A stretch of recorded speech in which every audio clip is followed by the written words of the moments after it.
Hey everyone, welcome to my channel. আগের দিনের ব্লগটা আমি যেখানে শেষ করেছিলাম আজকে আমি ঠিক সেখান থেকেই শুরু করলাম।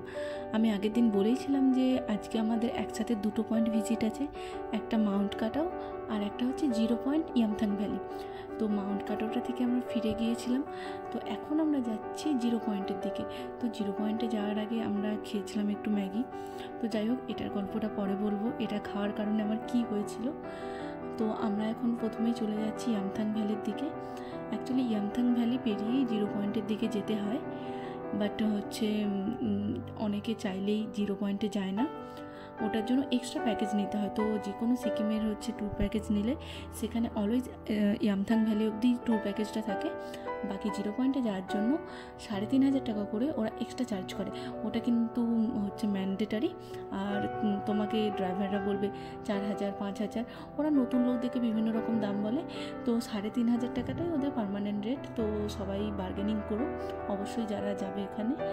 তো চলো, আমরা হচ্ছে ইয়ামথাং ভ্যালি ক্রস করে গেছি, আর এই যে পাহাড়গুলো দেখা যাচ্ছে এটা কিন্তু ইয়ামথাং ভ্যালি থেকে ঠিক ব্যাকগ্রাউন্ডে এই পাহাড়গুলোই দেখা যায়, আর সেই জন্য ইয়ামথাং ভ্যালি থেকে যে ব্যাকগ্রাউন্ডের ফটোটা খুব সুন্দর আসে। 0 পয়েন্টটা খুবই সুন্দর জায়গা, বাট ওখানে ফটো অতটা ভালো আসে না, তো ফটোশ্যুটের জন্য ইয়ামথাং ভ্যালি বেস্ট। তো চলো, আমরা ইয়ামথাং ভ্যালি পেরিয়ে এখন দেখতে পাচ্ছি একটু উপরে উঠে গিয়েছি, আর সেখানে ছিল একটা ছোট্ট শিব ঠাকুরের মন্দির। ইয়ামথাং ভ্যালিটা উপর থেকে ঠিক কেমন দেখায় দেখাবো। এই যে ইয়ামথাং ভ্যালি, ওই যে রিভারটা যাচ্ছে ওর অ্যাকচুয়ালি সাইডে ইয়ামথাং ভ্যালি, ওই নিচটাতে। আর আমরা কতটা উপরে উঠে গিয়েছি সেটা তোমরা দেখতে পাচ্ছ। নাও বরফ স্টার্ট, এই যে সাইডে এগুলো কিন্তু বরফ। আর এখানে এই রাস্তাটা দেখো, রাস্তাটা দেখে আমাদের লিটারেলি ভয় লেগে গিয়েছিল। মানে একটু যদি চাকা স্কিড খাওয়ার বা কোনো রকম ড্রাইভারের ভুলের জন্য পুরো সোজা খাই, তো বাঁচার কোনো রকম চান্স থাকবে না ওখানে যদি কেউ একবার মানে পিছলে যায়। তো নর্থ সিকিম একটু ডেঞ্জারাস তো বটেই, বাট ভিউটাও খুব সুন্দর। তো একটু ভালো ভিউয়ের জন্য একটু তো অ্যাডভেঞ্চার, একটু তো রিস্ক নিতেই হবে।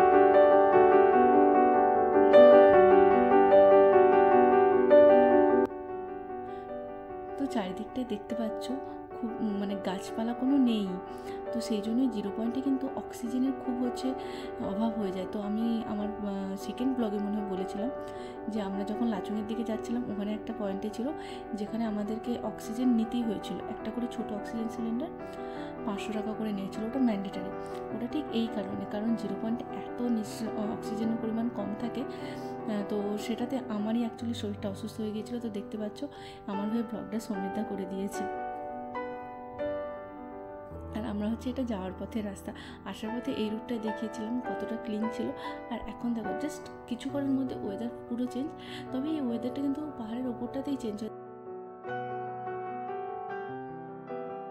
তো আমরা এখন আছি ইয়ামথাং ভ্যালিতে, এটাকে কিন্তু ভ্যালি অফ ফ্লাওয়ার্সও বলা হয়। যদিও আমি ফুল, এই ছোট্ট ছোট্ট যে ফুলগুলো দেখতে পাচ্ছ পার্পল কালারের, এগুলো ছাড়া আর কিচ্ছুই দেখতে পেলাম না, বাট ভিউটা অসাম। আর এটা হচ্ছে অমিতাভ বচ্চন ওয়াটারফলস, যেটা আমাদের ড্রাইভার দাঁড়ায়নি। Thank you for watching, stay tuned.